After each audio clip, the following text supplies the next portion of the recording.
నమస్తే సార్. నమస్తే. మీ పేరు? బాలరాజు, కే బాలరాజు, కావాలి బాలరాజు అంటారు, బొంతపల్లి. ఓకే. మీకు పొలం ఉందా సార్ మరి? ఉన్నదమ్మా. ఎన్ని ఎకరాలు ఉంది? 3 ఎకరాలు ఉంటుంది. రైతు భరోసా పడిందా మరి? మొన్న పడ్డది. ఎంత పడ్డది? 18,000 చిల్లర. ఓకే. ఎన్ని ఎకరాలు ఉంది? 3 ఎకరాలు చిల్లర.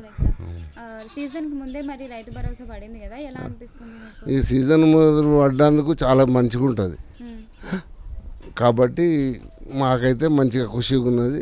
ఇప్పుడు మా నాట్లు అది ఒడ్లు తెచ్చుకోవాలి, వీటికి ఏదన్నా వ్యవసాయం పనికి ఉపయోగిస్తాము కాబట్టి మాకైతే మంచిగా ఉన్నది. ఎంత పడ్డది డబ్బులు? 18,000 చిల్లరమ్మా. నమస్తే అన్న. నమస్తే. మీ పేరు? ముచ్చపతి. ఎక్కడ ఉంటారు మీరు? బొంతపల్లి. ఓకే. మీకు పొలం ఉందా? ఉన్నది, అద్దె ఎకరం ఉందమ్మా. ఎన్ని ఎకరాలు?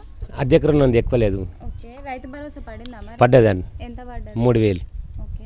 మరి సీజన్ ముందే రైతు భరోసా పడింది కదా, ఎలా అనిపిస్తుంది మీకు?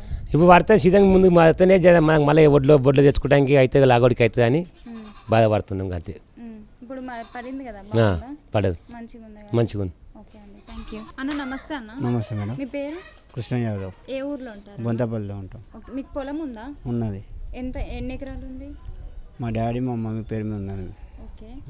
మరి రైతు భరోసా పడిందా అన్న? పడింది మేడం. ఎంత పడింది అంటారు? మాకు 4 గుంటల భూమి చేసింది మా డాడీ, ఆ 4 గుంటలకు పడ్డది. ఓకే. అయితే మరి సీజన్కి ముందే రైతు భరోసా పడింది కదా, సో ఎలా అనిపిస్తుంది మీకు? మంచిగానే ఉంది. సీజన్ ముందు పడితేనే రైతులు చేసుకోనికి వినియోగం ఇస్తాయి కదా, దానికోసమే ముందే పడ్డందుకు thanks. Subscribe us and press the bell icon for more interesting updates.